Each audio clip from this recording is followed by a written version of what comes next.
Phone रे सेपटू शुभुला घाटी हेगलेनी लो झियो आज अंचल मुक्ति नहीं मते सी आउ केही नुहे रीतार माँ थिले।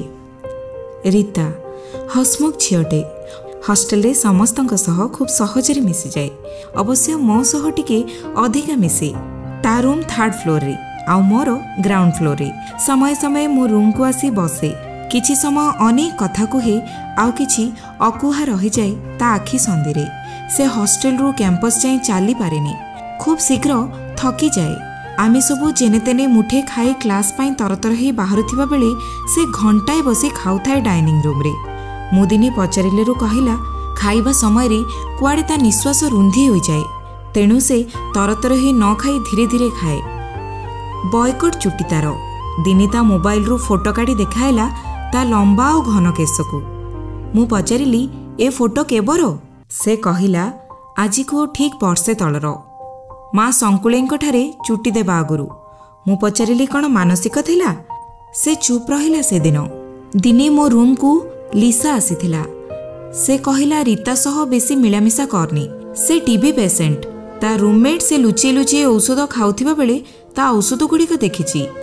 आउ ताको पचारिबारु से मिछरे कहिदेला जे से औषध गुड़ाक कुआडे ता जेजे बापार भूल रे ता बैग रे रहि जाइछि।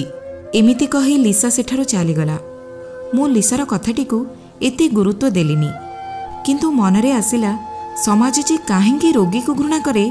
रोग कौन तार नियंत्रणाधीन? हेले रीता सह बंधुता पूर्व भली बजाई रहिला। बरं आहुरी मजबूत होईगला। सेतेबेले सेमिस्टर पाखे आसीथिला।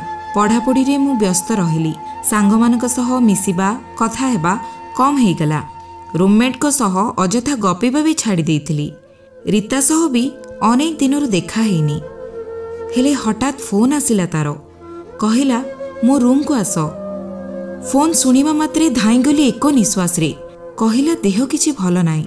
बांती हेउची।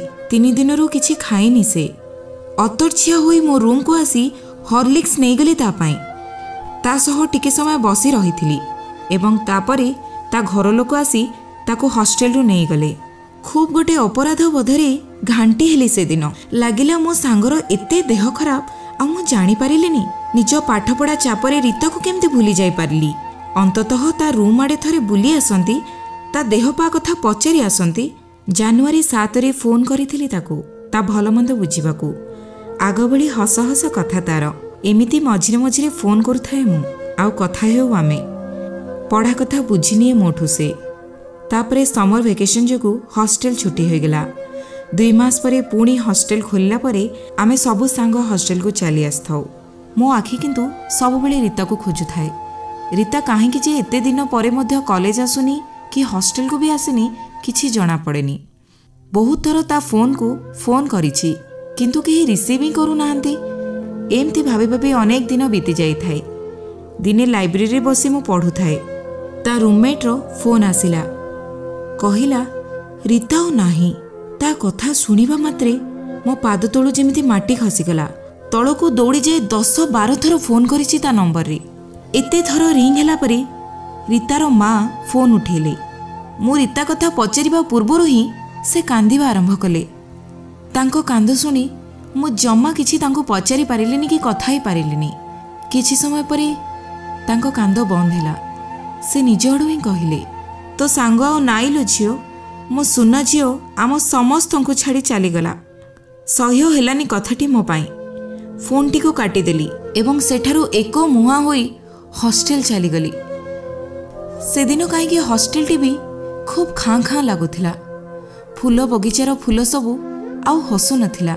रीतार रूम भी आग भली आउ बासु नथिला। चारिआडे रीतार से हस को खोजिबा को आरंभ कली। हॉस्टेल रो चारि कोण भितरे रीतार से ही कथा से हस हस मुह को बहुत थर खोजिली किंतु आ पाइलिनी। एही जंत्रणापूर्ण मनरे पूर्णछेद पड़िला। अनेक प्रश्न भितरे गोटे उत्तर रीता आम पाखरे नाही।